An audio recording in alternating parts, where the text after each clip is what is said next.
बेइज्जत देखील झालेली आहे, काय नेमकं कारण होतं? आता मरीन ड्राईव्ह पोलीस स्टेशनला आमदार म्हणून मी स्वतः असेल, विधानसभेचे आमदार संदीप भैया इथं आहे आणि या विषयाला ज्या पद्धतीने मी पुढे घेऊन चाललेलो आहे त्याला ताकद देणारे अमोलजी मिटकरी हे अजितदादा पवार या पक्षाचे MLC आमदार आहेत. नायकवडे साहेब जे स्वतः MLC अजितदादांच्या पक्षातून आहेत ते स्वतः आहेत. व तसंच आमच्या पक्षातले आणि दादांच्या पक्षातले काही पदाधिकारी कार्यकर्ते इथं आज आलेले आहेत. या पोलीस स्टेशनला अचानक हा निर्णय इथं घेतल्यामुळे बरेच लोकांना इच्छा होती पण ते इथं पोहोचू शकले नाही. एक गोष्ट आपण सर्वांनी समजून घेतली पाहिजे, FIR आज का करण्याचा निर्णय आम्ही इथं घेतला. ह्याच्या आधीसुद्धा आम्ही FIR करू शकलो असतो, पण काल जर आपण बघितलं तर DGCA कडनं एक तिथं सर्क्युलर काढण्यात आलं. त्यांनी तिथं एक जी VSR नावाची कंपनी यांच्यावर DGCAने फक्त 5 विमानावर म्हणजे 25 एक विमानं त्या कंपनीची असतील, पण 5 विमानावर तिथं कारवाई करून त्याला ग्राउंड केलं. म्हणजे काल जे पत्र DGCAने काढलं त्याच्यामध्ये VSR कंपनी जबाबदार आहे हे तिथं प्रत्यक्षपणे तिथं सांगितलं. त्याच्याचबरोबर जर आपण बघितलं DGCAच्या अंतर्गत त्याच्यात विमान एअरवर्दी आहे नाही आहे हे बघण्याची जबाबदारी DGCAची सुद्धा असते. त्यामुळे काल केंद्र सरकारच्या एका विभागाकडनं ते पत्र आल्यानंतर मग त्या पत्राचा उपयोग करून आम्ही मरीन ड्राईव्ह पोलीस स्टेशनला इथं येऊन FIR करण्याचा प्रयत्न तिथं केला. आता एक गोष्ट आपण सर्वांनी समजून घेतली पाहिजे याच्याचबरोबर की FIR करण्याचा अधिकार हा प्रत्येकाचा आहे आणि हे जे नवीन ॲक्ट आलेलं आहे BNS याच्या अंतर्गत जर कॉग्निजेबल ऑफेन्स त्या ठिकाणी झाला असेल म्हणजे काय, एखादा ऑफेन्स झाला आहे ह्याच्याबद्दल सगळ्यांना माहीत आहे. आता इथं ऑफेन्स नाही तर घटना काय आहे, तर या महाराष्ट्रातला एक मोठा नेता एक मराठी माणूस म्हणजे अजितदादा यांचा ॲक्सिडेंट झाला. अजितदादांबरोबर अजून 4 लोक ज्याच्यामध्ये 2 पायलट, एक पोलीस विभागाचा जाधव म्हणून अधिकारी आणि एक तिथं माळी नावाची अटेंडंट, असे दुर्दैव्या या घटनेमध्ये 5 जण मृत्युमुखी पडले. हे सगळ्यांना माहिती आहे का असं या जगामध्ये कुणी ज्याला हा विषय माहीत नाही? माहीत आहे. म्हणजे घटना घडली आणि ती घटना घडली ज्याच्याबद्दल म्हणजे पोस्टमॉर्टम रिपोर्ट पण आपल्याकडे आहेत. मीडियाच्या माध्यमातून सुद्धा लोकांकडे तो विषय झाला आणि अंतविधीला तर लाखो लोक त्या ठिकाणी आले होते. मोठे नेते, केंद्रातले नेते आणि राज्यातले नेते तिथे आले. मग असं आहे का की हा ऑफेन्स झाला नाही ना ते ही घटना घडली नाही? आता आम्ही आमच्या या ॲक्टच्या अंतर्गत या महाराष्ट्राचा या देशाचा एक नागरिक म्हणून आम्ही इथं FIR करण्यासाठी आलो. FIR करत असताना सुरुवातीला तिथं एक PI तिथं सिनियर PI उपस्थित होते. मग त्यांच्याशी बोलल्यानंतर थोडी वादावादी झाली. एक ज्युनियर कुणीतरी व्यक्ती होता त्यांनी काहीतरी बोललं की हे होऊ शकत नाही वगैरे आणि मग त्यांना वकिलाच्या माध्यमातून प्रांजल नावाचे आमचे वकील इथं आलेले त्यांनी तिथं समजून सांगितलं हा ॲक्ट काय आणि कॉग्निजेबल ऑफेन्स आहे. हे मी नाही, महाराष्ट्रातला कुठल्याही वकिलाला तुम्ही विचारा, जजला तुम्ही विचारा आणि हे मराठी जजेस आणि वकील हे तुम्ही ऐकत असाल तर मग असं असताना FIR हा करायला तिथं लॅपटॉप आणला गेला होता आणि माझं स्टेटमेंट टाईप करायला सुरुवात झाली होती. मग एक मोठे एक मोठा अधिकारी म्हणजे ॲडिशनल म्हणजे DCP इथं आले आणि त्यांनी तिथं येऊन सांगितलं नाही FIR होणार नाही. मग आम्ही विचारलं का नाही होणार? मग त्यांनी थोडंसं सांगितलं तो आमचा अधिकार म्हणजे पोलिसांचा अधिकार. आणि मग म्हणलं की अहो या पुस्तकामध्ये जे काय दिलं आहे, जे ॲक्ट आहे, एक वकील सांगतायत की कॉग्निजेबल ऑफेन्स असेल तर FIR आपल्याला घेता येते. त्यांनी तिथं सांगितलं तुम्हाला करायचं करा, आम्ही FIR करून घेऊ शकत नाही आणि हे तुम्हाला ज्याला सांगायचं तुम्ही त्याला सांगा, तुम्हाला जिथं जायचं तिथं जा, जी कारवाई करायची तुम्ही करा, पण आम्ही ही FIR नोंद करू शकत नाही. मग दुर्दैव असं या देशातला नागरिक म्हणून आमचा जो अधिकार आहे तोच आम्हाला वापरून दिला जात नाही. मग कोणाचा असा फोन आला या मोठ्या DCPला की ज्याच्यामुळे ते FIR करून देत नाहीत? आता याच्यामध्ये हा आमचा अधिकार आहे, त्याच्याचबरोबर FIR करायला घेतली होती मग ती कॅन्सल केली आणि मग अशा पद्धतीने दबाव आणून तुम्ही म्हणत असाल FIR होऊ शकत नाही, तर तुम्ही कुठल्याही वकिलाला विचार, FIR 100% तिथं होऊ शकते आणि FIR झालीच पाहिजे. आता तुम्ही एका बाजूला म्हणताय इन्व्हेस्टिगेशन चालू आहे, मग CIDने काय केलं हे कोणाला माहीत नाही. CBIकडे गेलाय, त्यांनी CBIचा FIR केला नाही केला हे कोणाला तिथं माहीत नाही. मग आमचा अधिकार वापरून आम्ही ही FIR करत असताना तुम्ही आम्हाला का थांबवताय? का फक्त हा मराठी माणूस होता, महाराष्ट्राचा नेता होता, अजितदादांचा हा विषय म्हणून तुम्ही या पद्धतीने इथं करताय? उद्या जाऊन तुमच्या गाडीला धडक कोणी दिली तरी FIR लगेच होतो. एखाद्या ठिकाणी थोडीशी चोरी झाली ते FIR तिथं होतो. मग एखाद्याला मारामारी झाली ते FIR होतो. मग दिल्लीमध्ये काही काँग्रेसचे कार्यकर्ते त्या ठिकाणी फक्त शर्ट काढतात, त्यांचे तुम्ही FIR करता. आणि मग अजितदादांचा इथं मृत्यू झाला, घात का अपघात याच्यावर आम्ही शंका त्या ठिकाणी घेत आहोत, त्याच्याबद्दल इन्व्हेस्टिगेशन आहोत आम्ही म्हणतोय. मग कुठल्याही सामान्य व्यक्तीचा FIR होऊ शकतो, पण मग आम्ही विचारतो, आमचेही आमदार इथं असणारे दादांचेही आमदार महाराष्ट्र विचारत आहे अजितदादांच्या बाबतीत असा वेगळा न्याय का? आता आम्ही निर्णय तिथं घेतलेला आहे की हे आमचा FIR ते इथं करून देत नाहीत. त्यामुळे उद्या सकाळी 10 वाजता बारामतीचे जे कुठले PI असतील, एअरपोर्ट ज्यांच्या अंतर्गत येतं, माझ्या अंदाजे ग्रामीण विभागाच्या अंतर्गत येतं, त्या ग्रामीण PIकडे जाऊन तिथं आम्ही तिथं प्रयत्न करू. तो प्रयत्न करत असताना ते त्या बाबतीत काय भूमिका घेतात, सत्तेत असणारे, आज सत्तेत बसणारे जे कोणी नेते असतील ते त्या बाबतीत काय भूमिका घेतात हे आपल्याला तिथं बघावं लागेल. त्याच्याचबरोबर सत्तेत असणारे त्यांचे जे मित्र आहेत ते मित्रसुद्धा त्या बाबतीत काय करतात, जे दुसऱ्या पक्षाचे ते सुद्धा तिथं आपल्याला बघावं लागेल. पण उद्या 10 वाजता बारामतीला जाऊन आम्ही FIR करायचा प्रयत्न तिथं करणार. तिथलं जी बिल्डिंग आहे ती दादांनी बांधली, तिथं नाही मिळाला तर तिथं असणारं जे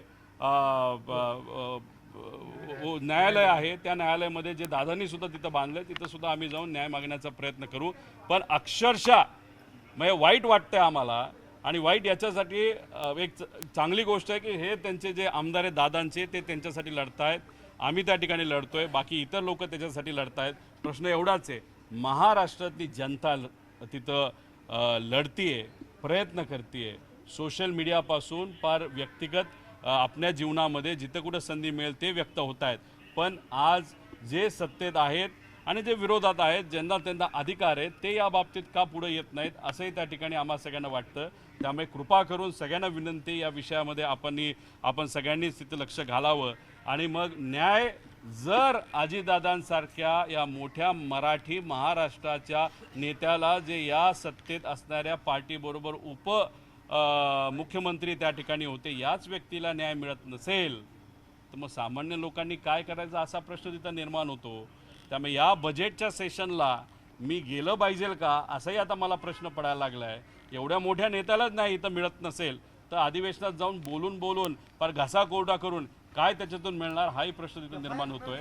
उद्या नाही सांगता येणार, तो आमचा अधिकार आहे का? तर 100% आमचा अधिकार आहे. हे काय आम्ही बोलतो म्हणून असं नाही आहे, हा आमचा अधिकार या पुस्तकाला, या कायद्याला त्या ठिकाणी दिलेला आहे. हा ॲक्ट आत्ता असणारे सत्तेत असणाऱ्या सरकारने कायदा हा बदलला आहे ना, त्यांनी तो कायदा बनवला आहे, हे ते पुस्तक आहे. मग ह्या कायद्यामध्ये प्रत्येक व्यक्तीला अधिकार असताना मग आम्हाला सुद्धा तो अधिकार आहे. आम्ही विरोधात असलो काय आणि सत्तेत असलो काय, आणि योगायोग इथं बघा, आम्ही विरोधातले पण आमदार आहेत आणि सत्तेतले सुद्धा आमदार आहेत. मग आम्हाला हा पूर्णपणे अधिकारी असताना सुद्धा, या देशाचे नागरिक असताना सुद्धा FIR होत नसेल कॉग्निजिबल ऑफेन्ससाठी सुद्धा, तर मग कुठं ना कुठंतरी आता शंका ही आमची वाढत चाललेली आहे. आम्ही कुठंतरी म्हणत होतो की VSR कंपनी कुठेतरी अपघात झाला, या विषयावर आम्ही थोडंसं तिथे ठाम होतो. मग अशा पद्धतीने तुम्ही काय गोष्टी अडवत असाल तर साहजिकच आहे ना, लोकांचा कुठेतरी प्रश्न त्यांच्या मनामध्ये कुठेतरी निर्माण होईल की हा घात नाही तर अपघात आहे. सहज आहे. मग आज मी कुठलाही मुद्दा मांडतोय, आम्हाला विरोध, सत्तेत काही इतर पक्ष असले तरी ते विरोध करत नाहीत, पण भाजपचे मोठे मोठे नेते, ज्याच्यामध्ये विखे पाटील साहेब असतील, त्याच्याचबरोबर आपले मुंबईचे कोण आशिष शेलार, ते तिथं बोलतात. अजून साताऱ्याचे कुठला तरी मंत्री त्या ठिकाणी बोलतो, त्यांचे ट्रोलर तिथे ट्रोल करतात. मग मलाच काय कळेना की कुठल्या दिशेने त्या ठिकाणी जायचं. पण एक मात्र खरं, प्रयत्न आम्ही करत राहणार, लढत मात्र त्या ठिकाणी राहणार, आणि लोकांच्या मनातली जी इच्छा आहे की दादांना न्याय मिळाला पाहिजे, ती न्याय मिळवल्याशिवाय आम्ही राहणार नाही. रोहितजी, मुख्यमंत्र्यांची भेट घेणार का? कारण त्यांच्याकडे गृह खातं आहे आणि सत्ताधारी आमदार देखील आपल्या सोबत आहेत. मुख्यमंत्र्यांची भेट घेऊन आपण या संदर्भात लक्ष द्यावं अशी काही मागणी करणार आहात? उद्या तुमच्या गाडीला कुणी धडक दिली तुम्हाला कोणी चापड मारली नाही तर तुमच्या घरी चोरी झाली तर तुम्ही FIR करण्यासाठी पोलीस स्टेशनला येणार का मुख्यमंत्र्यांना भेटणार? पोलीस बघा स्टेशन विषय एवढाच आहे, तक्रार घेत नाहीयेत इथं, तक्रार देण्यासाठी आलो, नागरिक म्हणून आलो आणि आमची त्या ठिकाणी कुठेतरी बेइज्जती तिथं झालेली आहे. नाही बघ काय करायचं ते करा. मगरुरीची भाषा होती पोलीस अधिकाऱ्यांची. 100% ती जाणवली ना. बरं, एवढी मगरुरी दाखवायची नसते. आणि मगरुरी एक सांगतो, कुठल्याही अधिकाऱ्याची अशीच मगरुरी येत नसते, कुठून तरी त्यांना तिथं पाठिंबा असल्याशिवाय मगरुरी येत नसते. पण एक आहे, आमची अशी परिस्थिती, लाखो लोकांचं प्रतिनिधित्व करणाऱ्या आमदारांची अशी परिस्थिती, दादांच्या बाबतीतला विषय असता. आम्ही त्यांना हे सांगितलं, ठीक आहे नेता म्हणून तुम्ही दादांकडे काय दृष्टिकोनातून बघता हे मला माहित नाही, पण जाधव नावाचा एक कर्मचारी हा पोलीस विभागाचाच कर्मचारी होता ना, त्यासाठी पण आम्ही लढतोय ना. आणि मग त्याच्याकडे बघून तुम्हाला FIR करायला काय हरकत आहे? नाही, आम्हाला करायचीच नाही. ही तुमची भूमिका असेल तर आम्ही त्याला काय करणार? तुम्ही सांगितलं एका बड्या अधिकाऱ्याचा फोन आलेला, कोण होता अधिकारी? नाही नाही, हा बडा अधिकारी इथं आला, त्याला कोणाचा फोन आला तो आम्ही नाही सांगताय ना. तुम्हाला जर CDR बघायचं ते CDR बघा. आम्हाला तर आता काही घेणं देणं पडलं नाही. आम्ही लोकात राहून लोकांपर्यंत जाऊन लोकांचा विश्वास संपादित करून मग हे पुढे लढायला लावडायला. रोहित जी, आप आज मरीन ड्राइव पुलिस आता बघावं लागेल ना कोण आहेत, का अडथळे घालतात, कोण बडा नेता आहे, कोण कसं आहे, का इतर नेते आहेत, कोण कोण नेते आहेत, हे सगळं बघावं लागेल. बघा हिंदी में जानना चाहेंगे. इथं असणारे संदीप भाई असतील, अमोलजी जे मनापासून लढतायत, आणि त्याच्याच बरोबर जे नायकवडे आहेत आमदार आणि त्यांच्याबरोबर इतर आहेत जे आज इथे येऊ शकले नाहीत पण दादांसाठी प्रामाणिकपणे ते लढतात. यांना सगळ्यांना आणि महाराष्ट्र जनतेला पाहिजे की दादाला न्याय मिळाला पाहिजे.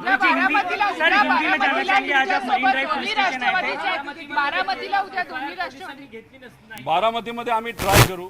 तिथं काय तिथं असणारे पोलीस अधिकारी काय म्हणतात, या पुढच्या 12 तासामध्ये काही ट्यूबलाईट इथं असणाऱ्या अधिकाऱ्यांना, पोलीस विभागाला काही ट्यूबलाईट पेटली नाही पेटली हे तिथं बघावं लागेल. आणि बारामतीमध्ये आम्ही कुठेच तिथं फक्त जाहीर केलेलं आहे. आता जे लोक येतील ते येतील, तो विषय फक्त आपल्याला शांतता ठेवायची आहे आणि तिथं दादांना न्याय देण्यासाठी बारामतीमध्ये FIR होईल अशी आमची अपेक्षा आहे. सर आप मरीन ड्राइव पुलिस स्टेशन आए थे, क्या बातचीत हुई, अंदर क्या हुआ? देखो जो कल अगर आप देखो तो कल DGCA के माध्यम से एक वहाँ पे एक्सप्लेनेशन ऑफिशियली उन्होंने वहाँ पे पब्लिश किया. हमारी इच्छा थी इसके पहले ही हम FIR करें, लेकिन इस विषय में हमको भी सबूतरी वहाँ पे पेशेंस दिखाना ये वहाँ पे मालूम है, इसलिए हमने पेशेंस दिखाया. अभी कल DG से ही कह रहा है कि VSR कंपनी के कंप्लायंस में बहुत सारे इश्यूज वहाँ पे थे. अगर DG से वहाँ पे बता रहे और कंप्लायंस प्रॉपरली हो रहे कि नहीं हो रहे वो देखने की जिम्मेदारी DGCA की है. तो ये ऑफिशियल गवर्नमेंट का लेटर लेते हुए हमने सोचा अभी हम FIR कर सकते हैं. इसलिए FIR करने के लिए हम मरीन ड्राइव पुलिस स्टेशन वहाँ पे आए और पुलिस स्टेशन पे आने के बाद एक जूनियर पुलिस अधिकारी, मतलब जूनियर मतलब जो FIR ले सकता है ऐसा ही अधिकारी वहाँ पे था, सीनियर PI यहाँ पे थे. तो उनसे बात करके उनको कन्विंस करते थोड़ा, ठीक है हमारा शुरुआत में वाद विवाद वहाँ पे हुआ लेकिन वो कन्विंस थे. उन्होंने वहाँ पे लैपटॉप लाया और हमारा जो FIR है वो प्रिंटिंग के लिए लेने के लिए उन्होंने शुरुआत की. फिर वहाँ पे बड़े अधिकारी आए, एडिशनल SP या DCP वहाँ पे आए और उन्होंने वहाँ पे फिर कहा कि नहीं ये FIR नहीं हो सकता. अभी देखो बाय न्यू एक्ट कोई भी FIR regarding cognizable offence has to be registered. That is the right of every individual who is a citizen of this country. तो अभी मैं खुद एक MLA करके, मतलब मैं 4-4.5 लाख लोगों का वहाँ पे प्रतिनिधित्व करता हूँ. मेरे पक्ष के संदीप जी सिरसागर है और मेरे साथ अजीत दादा को न्याय देने के लिए अमोल जी मिटकरी ये लड़ते हुए आप सबको दिख रहे हैं. वो खुद यहाँ पे आए थे. ही इज फ्रॉम जो पार्टी पावर में उस पार्टी से, लेकिन दादा पे प्यार, दादा को न्याय देने के लिए वो खुद और नायकवडे साहब यहाँ पे MLA वो भी यहाँ पे आए और हमारे साथ इतर जो लोग हैं वहाँ पे आए. लेकिन जो प्रिंट लेने के लिए FIR लिया था as per the act, because उनको एक्ट समझाया, वकील वहाँ पे आए थे, वो एक्ट समझाने के बाद फिर वो कन्विंस हुए. लेकिन बड़ा अधिकारी आने के बाद उनको किसका फोन आया, क्यों फोन आया ये मैं नहीं बता सकता, लेकिन उन्होंने बताया कि ये यहाँ पे हम FIR नहीं कर सकते. मतलब ये बहुत गलत चीज़ है. ये हमारा हक था, ये हक हमारा होते हुए भी ये हक हमारे से छीन लिया जा रहा है, ऐसे हम सबका कहना है. अगर FIR करना ही था तो इसके पहले भी हम आ सकते थे, लेकिन वो हमने नहीं किया. वकील हर एक वकील को मालूम है ये कॉग्निजेबल ऑफेंस है। कॉग्निजेबल ऑफेंस कैसे है, ये ऑफेंस हुआ है क्या, तो वहां पे हुआ है, ये एक्टिविटी हुई है, मतलब वहां पे एक्सीडेंट हुआ है, वहां पे अजीत दादा की मौत वहां पे अनफॉर्चुनेटली हुई है, उनके साथ 4 जनों की मौत वहां पे हुई है। वो होते हुए लोगों के ये मालूम होते हुए भी, और ये पब्लिक डोमेन में है, लोगों को मालूम है, वहां पे अंतविधि वहां पे हुआ है, बड़े केंद्र के नेता वहां पे आए थे, राज्य के नेता वहां पे आए थे, और ये सब होने के बाद पीएम भी इस बारे में हुआ, ये होते हुए भी ये हमारा हक कॉग्निजेबल ऑफेंस होने के कारण एफआईआर इस बारे में होनी चाहिए थे, लेकिन वो यहाँ पे होनी नहीं दी। मतलब एक तो लोग जो अजीत दादा के लिए लड़ रहे उनका भी हक छीना गया, हम जो लड़े हमारा हक छीना गया, और एक नॉर्मल सिटीजन इस देश का होते हुए हमारा हक वहां पे छीना गया। ये गलत चीज है। कल सुबह 10 बजे बारामती का जो पुलिस स्टेशन है वहां पे और एक बार हम ट्राई करेंगे, और वहां पे हम कोशिश करने के बाद वहां पे अगर इस 12 घंटों में ये जो सरकार है राज्य की, वहां के जो नेता है या उसके जो प्रमुख अधिकारी है, उनको अगर लगा जो हम मांग रहे वो उचित है, तो कल सुबह 10 बजे बारामती में जो एफआईआर होगा वो वहां पे एक्सेप्ट किया जाएगा, एफआईआर वहां पे नोन किया जाएगा, और वो एफआईआर हमको वहां पे दिया जाए, मतलब वहां पे नोन करके फिर हमारा कॉग्निजेंस वहां पे लिया जाएगा। अगर नहीं हुआ तो बारामती का जो कोर्ट है वहां पे भी हम जाने की वहां पे कोशिश करेंगे। अभी देखो, हमने जो स्टेटमेंट दिया, हमने पत्र भी दिया, हम सब वहां पे थे, उसका रिकॉर्डिंग है, वो रिकॉर्डिंग आपके पास भी आया होगा ऐसे मुझे लगता है कि 25/2/26 रोज ही प्राप्त तकरार, मैंने प्राप्त तकरार वहां पे फिजिकली भी दी, मैं रेडी भी था मेरा वो तकरार स्टेटमेंट देने के लिए, रिकॉर्ड करने के लिए, वो रिकॉर्ड के लिए शुरुआत भी हुई थी, लेकिन फिर रुकवाया गया। उसके अगेंस्ट उन्होंने मुझे पत्र यहाँ पे दिया, आपण आज दिनांक 25/2/26 रोजी marine drive police Thane Mumbai येथे सादर केलेली तक्रार स्वीकारली असून आपण दिलेल्या तक्रारीच्या अनुषंगाने तपासून, हा मोघम शब्द आहे, तपासून, म्हणजे एखाद्या विषयाला बगल द्यायची असेल, बाजूला तो विषय टाकायचा असेल, सरायचा असेल, नाहीतर त्याच्यावर चर्चाच करून आणायची नसेल, तर तपासून कायदेशीर कारवाई करण्यात येईल। म्हणजे 5 लोक गेलेत, कॉग्निजेन्स ऑफेन्स झाला, याचा अर्थ की या पोलीस अधिकाऱ्याला, या जे जो कोणी डीजीपी आहेत, डीसीपी आहेत, त्यांना कदाचित माहितीच नाही की दादा वारलेत, नाहीतर त्यांच्याबरोबर जे 4 लोक ते आपल्यात राहिलेले नाहीत, असं कुठेतरी दिसतंय। आणि म्हणून हा कायदा असताना सुद्धा अशा प्रकारचं लेटर त्यांनी त्या ठिकाणी दिले, ही दुर्दैवी गोष्ट आहे। आणि सामान्य लोकांना मला सांगायचं आहे की अजितदादांना जर न्याय दिला जात नसेल तर सामान्य लोकांची काय परिस्थिती आज। सर, आपकी शिकायत किसके खिलाफ? अगर आपकी शिकायत नहीं, देखो, हमारी जो शिकायत है वो डीजीसी के खिलाफ है, वीएसआर कंपनी के खिलाफ है, उसी के साथ एरो नाम की एक कंपनी है, जिस कंपनी के व्हाट्सएप ग्रुप पे वहाँ पे बताया गया था कि वेदर इज ओके, दादा फ्लाई कर सकते हैं, तो उस कंपनी के नाम भी उसमें हमने लिया है। उसी के साथ उस ग्रुप में अधिकारी है, राज्य सरकार के अधिकारी, उनकी जिम्मेदारी थी कि वीआईपी फ्लाई कर रहा है तो क्वालिटी ऑफ एयरक्राफ्ट ठीक है नहीं ठीक है वो देखने की। और जो 5वां है वो क्रिमिनल जो व्यक्ति है, जो क्रिमिनल कॉन्स्पिरेसी होगी नहीं होगी, वो जब सिद्ध किया जाएगा, जो भी व्यक्ति होगा या एजेंसी होगी उसके खिलाफ वहाँ पे एफआईआर दर्ज किया जाए, ऐसे हमने विनती रोहित जी, आपको पुलिस ने एक पत्र इशू किया है, उस पत्र में क्या लिखा है, पुलिस ने आपको क्या लगता है, आप क्या रीड कर रहे हैं उसमें?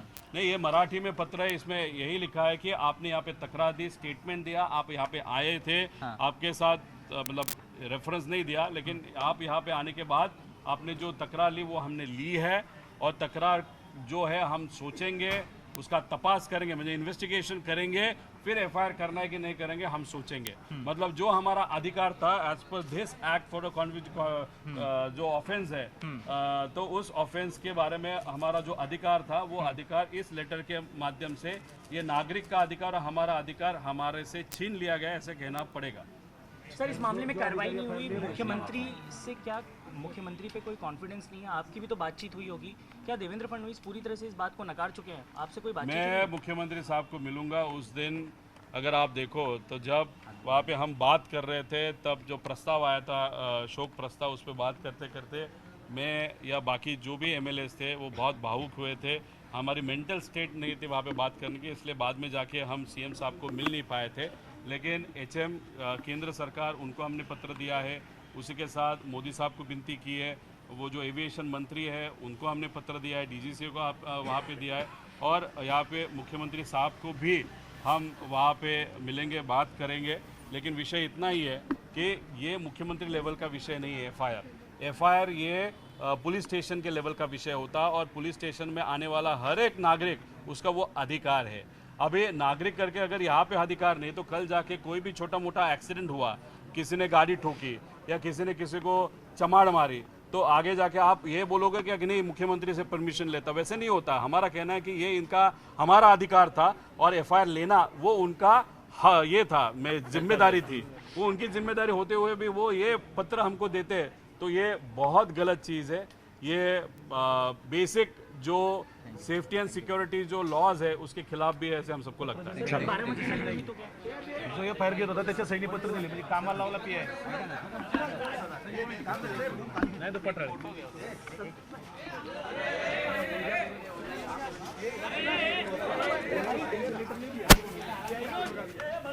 अरे